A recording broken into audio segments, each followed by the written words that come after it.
साथ संगत जी, प्यार से कहना धन्यकार जी। आज जहाँ हर कोई संत एक दिवाली के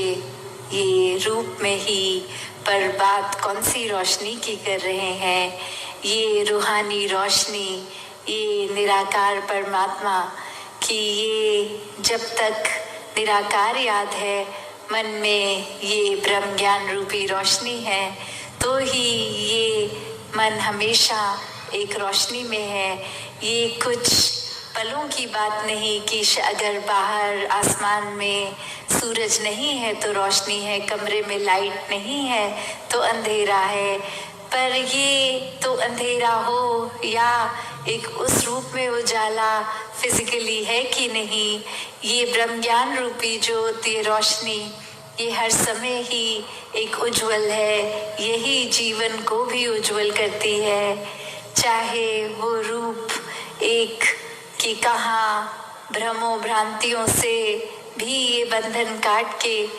जब तक जीवन है, हर पल इस ब्रह्म ज्ञान की रोशनी में भी एक सही डायरेक्शन, एक मुख अपना संतमति के अनुसार जीना, और कैसे फिर ये निराकार का ही आधार फिर से संत लेते हुए कि जब एक अगर हम उदाहरण लें कि जहाँ दिवाली के टाइम ये फेस्टिवल ऑफ लाइट, ये रोशनी की उस रूप में दियों की बात है, एक अंधकार पे भी एक रोशनी की विजय की बात है। वहीं आजकल देखें तो वो प्रदूषण की भी बात है कि एक पटाखे जैसे सभी को पता है जलाने से प्रदूषण होती है, तो वो जहाँ हर किसी की चेतनता भी होती है कि वातावरण को हमें एक पावन रखना है, एक स्वच्छ रखना है, तो कैसा वो रूप अगर हम देखें कि एक ये कितनी उस तरह की बात है कि वही एक पटाखा है जो पहले रोशनी दे रहा है और फिर वही धुएं में तब्दील हो रहा है। तो जहाँ वो बात कि एक अंधेरे से रोशनी करना तो बहुत ही सरल है, पर जहाँ धुआं हो जाता है, ये कुछ क्लैरिटी नहीं रहती, सब धुंधला दिखता है, वहाँ अगर लाइट है भी तो भी कुछ साफ नहीं दिखता। तो कैसे जीवन को हमने एक उजाले में जीवन जीना है, एक जो सफाई की तरह, एक ट्रांसपेरेंसी में जिस तरह रोशनी होती है तो वो बहुत ही अच्छे से दिखता है हर कुछ। और वहीं अगर कोई फॉगी मिस्टी एक वातावरण हो तो उसमें तो दिन के टाइम भी, सूरज होने के टाइम भी वो रोशनी होने के बावजूद भी कुछ साफ नहीं दिखता। एक बादल से जब आ जाए या कुछ उस तरह का मौसम, तो कैसे एक रोशनी तो हर समय अगर है तो उसका उपयोग अपने जीवन में कैसे करना है कि ये ब्रह्म ज्ञान तो है।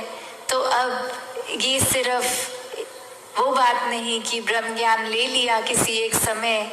पर इस ब्रह्म ज्ञान को हर समय जीना है। तो वो संत हमेशा से समझाते भी आए हैं कि ये जीवन तो ब्रह्म ज्ञान के बाद असली मायने में शुरू है, ये भक्ति असली मायने में ब्रह्म ज्ञान के बाद शुरू है। तो कैसे जो आज जिक्र हो रहा था कि ये हर दिन दिवाली रूप, त्योहार रूप, एक रोशनी ही रोशनी जीवन में रहे। हर कोई जब वाक्य ही एक सिर्फ मुंह से बुलाने के लिए महापुरुष ना कहलाएं, पर वाक्य ही जीवन, एक वो रूहानी जीवन, आत्मा एक अपना कल्याण जिस रूप में करते हुए शरीर के अंदर ही भी जिए। तो हर कोई जहाँ अपने घरों को भी एक सुरक्षित रूप में पहुँचे भी, वहीं एक रिस्पॉन्सिबिलिटी भी सबकी पर्यावरण की तरफ। तो संत तो हमेशा जहाँ एक रूहानी, एक आध्यात्मिक रूप में कल्याण करते हैं, वहाँ समाज का भी कल्याण करते जाते हैं। तो ये अपने जीवन से ये